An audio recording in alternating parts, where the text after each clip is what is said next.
नाज़रीन, इस वक्त जो शख्स दुनिया की तवज्जो का मरकज़ बना हुआ है वो नाम मुल्ला अब्दुल गनी बरादर का है।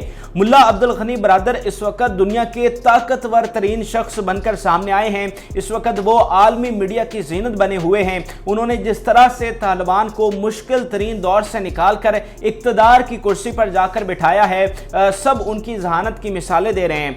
अब हर तरफ मुल्ला अब्दुल गनी बरादर के चर्चे हैं और यहीं पर हमारे जो पाकिस्तानी भाई हैं उनके जहनों में भी ये सवाल गर्दिश कर रहा है कि मुल्ला अब्दुल गनी बरादर के पाकिस्तान के साथ ताल्लुकात कैसे हैं, उनका जो पाकिस्तान में वक्त गुजरा वो कैसा गुजरा, और अब जैसा कि वो वहाँ पर इक़्तिदार संभालने जा रहे हैं और मुतवक्का तौर पर अफ़गानिस्तान के सदर होंगे, तो पाकिस्तान को इसका फ़ायदा होगा, नुकसान होगा, और उनके पाकिस्तान के साथ ताल्लुकात जो हैं वो कैसे होंगे।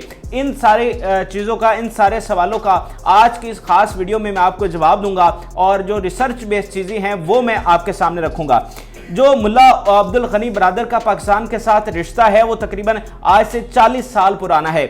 जब सोवियत यूनियन आया था अफ़गानिस्तान में, तो जहां मुल्ला उमर जो है वो उन्होंने जाकर इस जंग में पार्टिसिपेट किया था। वो उस वक्त यहाँ पर ज़ेर तालीम थे पाकिस्तान में, लेकिन यहाँ से वो गए अपने वतन वापस और उस जंग में पार्टिसिपेट किया। वहीं ये जो मुल्ला अब्दुल गनी बरादर थे, इन्होंने भी उस जंग में हिस्सा लिया था।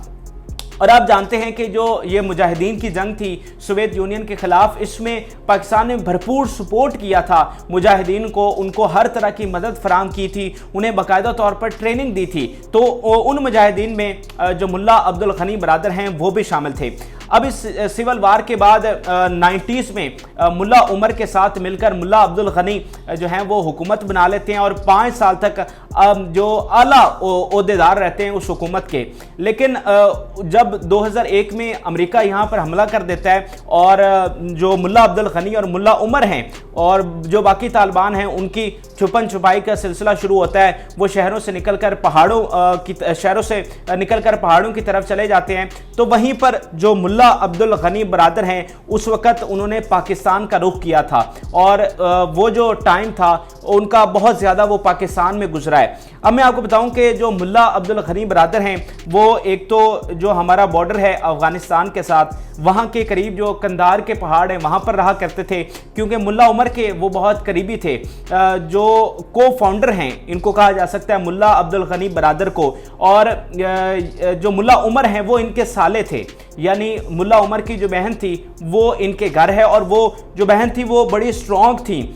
उस दौरान जो अमेरिका के ख़िलाफ़ जंग लड़ी जा रही थी, उसकी जो सारी फंडिंग थी, उसके जो सारे मामलात थे वो मुल्ला उमर की बहन देखती थी, यानी मुल्ला अब्दुल गनी बरादर की जो वाइफ थी।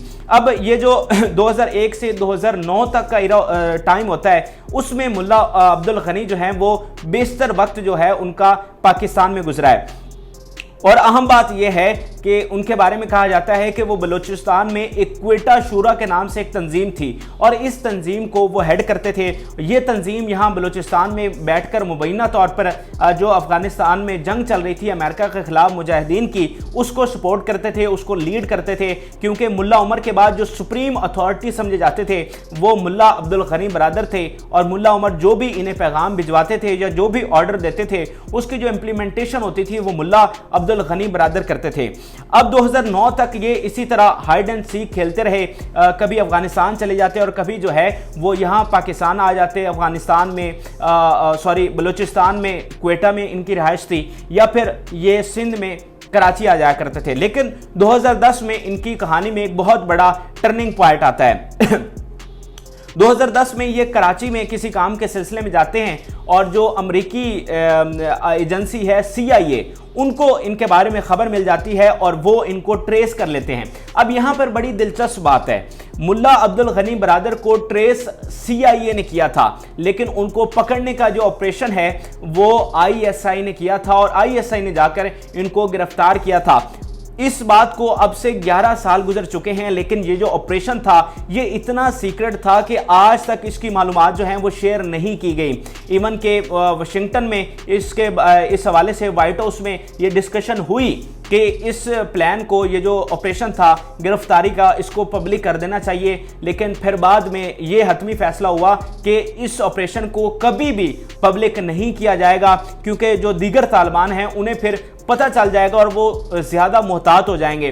تو 2010 میں جو ملا عبد الغنی برادر ہیں وہ آئی ایس آئی کی کسٹڈی میں, آئی ایس آئی کی جیل میں چلے جاتے ہیں اور انہیں نامعلوم مقام پر جو ہے وہ منتقل کر دیا جاتا ہے. اب یہاں پر بہت سارے لوگ مجھ سے پوچھ رہے تھے, میسیجز بھی کر رہے تھے, اور جو میں نے ملا عبد الغنی برادر کے حوالے سے ویڈیو بنائی تھی اس میں نیچے کمنٹس بھی کر رہے تھے کہ یہ جو ہیں یہ تو امریکہ کی قید میں رہے ہیں. تو میں ان کو بتانا چاہتا ہوں کہ یہ امریکہ کی قید میں نہیں تھے, سی آئی اے کی مدد سے ان کو جو ہے ٹریس کیا گیا تھا, آئی ایس آئی نے ان کو گرفتار کیا تھا, اور یہ ہمیشہ جو 8 سال انہوں نے قید میں گزارے ہیں وہ آئی ایس آئی کی قید میں رہے ہیں. اب یہ نہیں پتا کہ وہ کون سی جیل تھی, کہاں پر ان کو منتقل کیا گیا, وہ ایک نامعلوم مقام تھا جہاں پر ان کو منتقل کیا گیا, اور 8 سالوں تک جو ہیں یہ آئی ایس آئی کی جیل میں رہے. اب اس دوران ملا عبد الغنی برادر کی رہائی کے حوالے سے بھی بہت جو ہے وہ باتیں ہوتی رہیں. ایون جو حامد کرزئی تھے افغانستان کے صدر, انہوں نے بھی پاکستان سے کہا کہ وہ ملا عبد الغنی برادر کی رہائی کریں. اب یہ جو ملا عبد الغنی برادر تھے یہ موسٹ وانٹڈ تھے امریکنز کے لیے. ملا عمر کے بعد یہ دوسری اہم شخصیت تھے جو سب سے زیادہ مطلوب تھے, کیونکہ تمام آپریشنز انہی کی کمانڈ میں کیے جاتے تھے, اور انہی کی کمانڈ میں ہزاروں فوجی, امریکن جو فوجی ہے وہ ہلاک ہوئے تھے. اسی لیے یہ موسٹ وانٹڈ تھے, اور ان کی گرفتاری جو تھی اس کو بہت زیادہ جو ہے وہ امریکہ نے اپنی کامیابی قرار دیا, تو ان کی جو ہے رہائی کا سوال ہی پیدا نہیں ہوتا تھا. حامد کرزئی نے پاکستان پر یہ پریشر ڈالا کہ آپ ان کو رہا کریں, کیونکہ یہ ان کے بہت قریبی تھے. میں نے آپ کو بتایا تھا کہ انہوں نے حامد کرزئی کی بھی جان بچائی تھی, تو حامد کرزئی ہمیشہ سے ان کے معترف رہے ہیں, اسی لیے انہوں نے پاکستان سے کہا کہ آپ ان کی رہائی کریں. اور ایک دفعہ یہ فیصلہ بھی ہو گیا, یہ بڑی دلچسپ بات ہے کہ ایک دفعہ فیصلہ بھی ہو گیا کہ ان کو رہا کر دیا جائے, لیکن عین موقع پر وہ جو ایک لسٹ بنائی گئی 10 رہنماؤں کی طالبان کے جن کو رہا کرنا تھا, ان میں سے ان کا نام کاٹ دیا گیا. اب یہ 8 سالوں تک 2010 سے 2018 تک پاکستان کے جو انٹر سروس انٹیلیجنس ہے اس کی کسٹڈی میں رہے, اس کی جیل میں رہے, اور ان 8 سالوں میں ان کے بارے میں کوئی معلوم نہیں کہ وہ کیسی ان کی جیل رہی اور کیسا وہاں پر ان کا وقت گزرا, کیونکہ یہ بہت ہی ہائیلی سیکرٹ یہ معلومات ہیں جو ابھی تک پبلک نہیں کی جا سکی. اب 2018 میں ایک بڑا ہی دلچسپ موڑ آتا ہے کہانی میں. آپ کے لیے یہ بات بہت قابل حیرت ہوگی کہ ڈونلڈ ٹرمپ جو ہیں وہ باقاعدہ طور پر پاکستان سے یہ ریکویسٹ کرتے ہیں کہ آپ عبد الغنی برادر کو آپ رہا کر دیں, اور پھر ڈونلڈ ٹرمپ کی ریکویسٹ پر پاکستان جو ہے وہ ان کو رہا کر دیتا ہے. دراصل امریکہ یہ چاہتا تھا کہ ملا عبد الغنی وہ واحد شخص ہیں جو ان کی پیس ڈیل ہے, جو ان کے نیگوسیشنز ہیں, ان کو کامیاب کروا سکتے ہیں, کیونکہ سب سے زیادہ سے جو ہے طالبان میں وہ ان کی ہے. یہ سپریم لیڈر ہیں, ملا عمر کے سب سے قریبی ساتھی ہیں جیسے کہ میں نے آپ کو بتایا. تو امریکہ کو ان سے توقع تھی کہ یہ امن معاہدے میں جو ہے وہ ڈیولپمنٹ کر سکتے ہیں, اور پھر محض 2 سالوں میں انہوں نے اتنی ذہانت سے یہ لے کر چلے ہیں چیزوں کو کہ 2 سالوں میں ایک تو انہوں نے امریکہ کو وہاں سے نکالا, اور پھر آج جو افغان طالبان ہیں وہ اقتدار پر قابض ہو چکے ہیں, اور اس سب کے پیچھے جو پالیسی میکر تھے وہ ملا عبد الغنی برادر تھے. اب ان کے تھوڑے سے ریلیشن کے بارے میں مزید آپ کو بتاؤں 2 بڑے ہی اہم نکتے.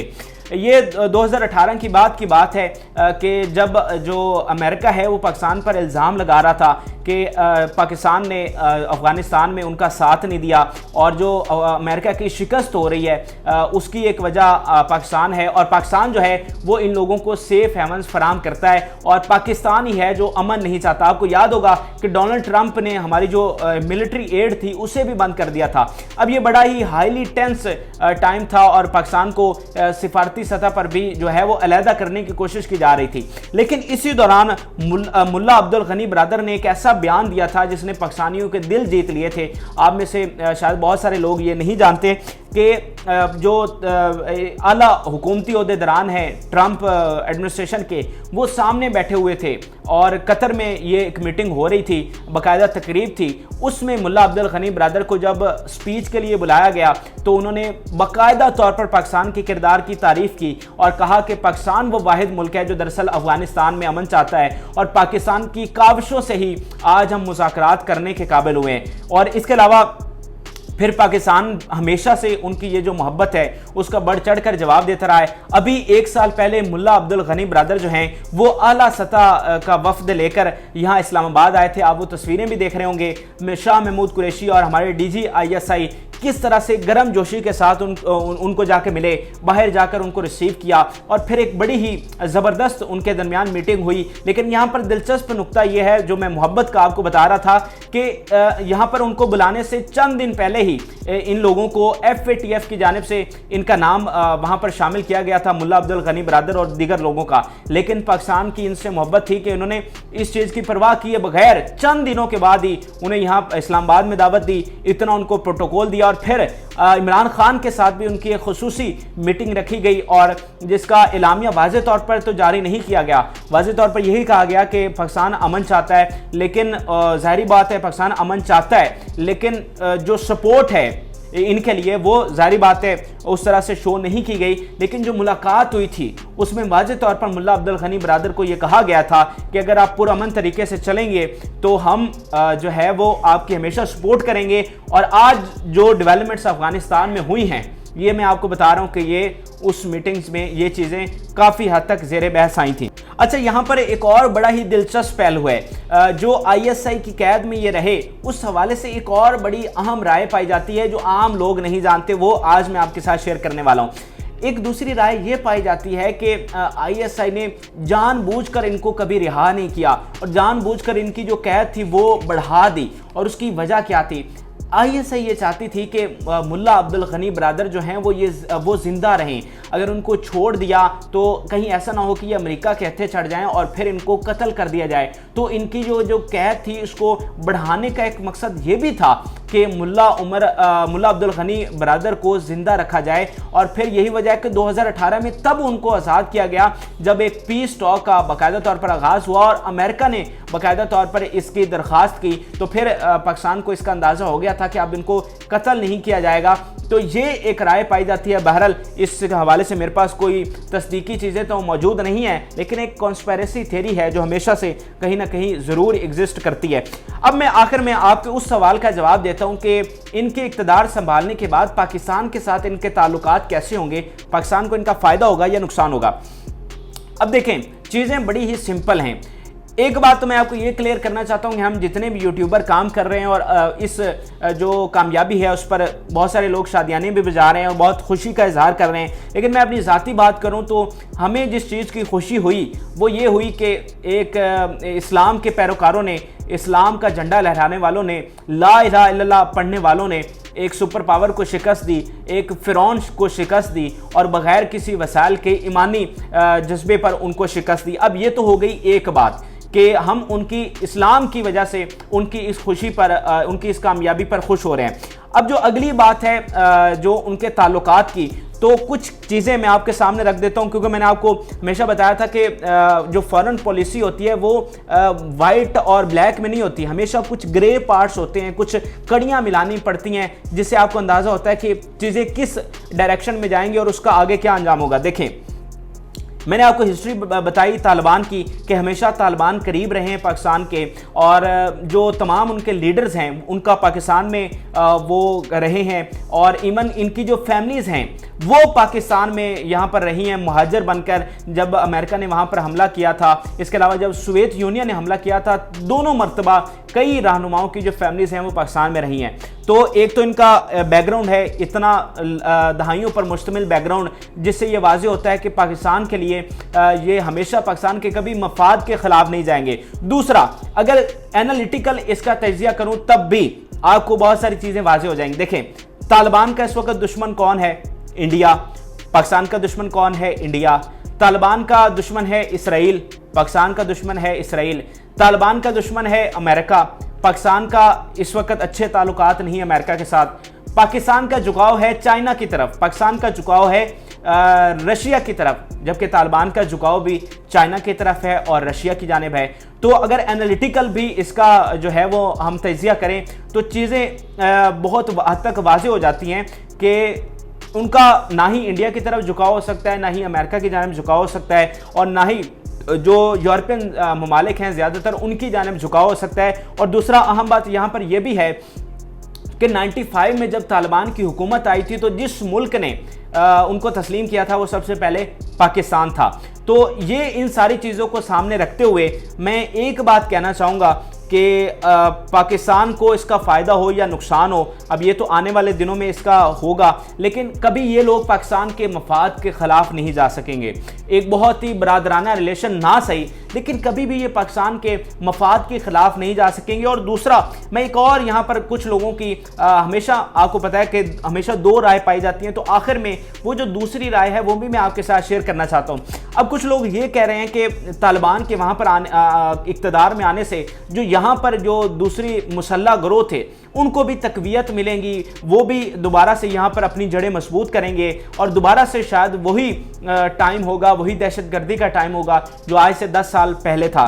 लेकिन ये एक राय है, मैं इस चीज़ के साथ इत्फाक नहीं करता और मैं इसी चीज़ की तवक्को करता हूँ कि जो तालिबान हैं, जो मुल्ला अब्दुल गनी बरादर हैं, वो कभी पाकिस्तान के मफाद के ख़िलाफ़ नहीं जाएंगे, वो कभी अफ़गानिस्तान की ज़मीन को पाकिस्तान के ख़िलाफ़ इस्तेमाल नहीं होने देंगे, जैसा कि अशरफ गनी की हुकूमत में होती रही है। जिस तरह इंडिया ने वहाँ पर इन्वेस्टमेंट की, उनको हेलीकॉप्टर्स दिए, टैंक्स दिए, असलहा दिया और वो पाकिस्तान के ख़िलाफ़ इस्तेमाल हुआ, लेकिन तालिबान के दौर में कम अज़ कम ऐसा नहीं होने। तो ये आज की ख़ास वीडियो थी जिसमें बहुत सारी चीज़ें मैंने आपके साथ डिस्कस की।